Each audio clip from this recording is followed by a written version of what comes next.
మిత్రమా, చాలా వరకు మనిషి యొక్క నిజాలు బయటపడేది ఎక్కువ బాధలో ఉన్నప్పుడు లేదా ఎక్కువ కోపంలో ఉన్నప్పుడు మాత్రమే.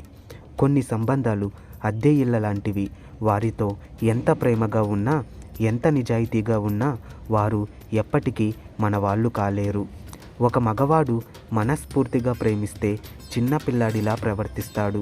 అదే ఒక స్త్రీ మనస్ఫూర్తిగా ప్రేమిస్తే కన్న తల్లిలా ప్రవర్తిస్తుంది. కలలు కన్నంత సులభంగా జీవితం ఎప్పుడూ ఉండదు. ఏదో ఒక మలుపు జీవితం మొత్తాన్ని పూర్తిగా మార్చేస్తుంది. ఒక్కోసారి ఒంటరిగా ఉండటమే మంచిదేమో అనిపిస్తుంది. ఎందుకంటే ఎవరితో ఏం మాట్లాడినా ఏదో ఒక తప్పు వెతుకుతూనే ఉంటారు. మనం మంచిగా మాట్లాడినా ఎదుటివారికి చెడుగానే అర్థమవుతుంది. పరిస్థితుల ప్రభావం కంటే మనుషుల ప్రభావమే ఎక్కువగా బాధిస్తుంది. 7 అంతస్తుల మేడలో ఉన్నామా లేక ఏమీ లేని పూరి గుడిసెలో ఉన్నామా అనేది అస్సలు ముఖ్యం కాదు.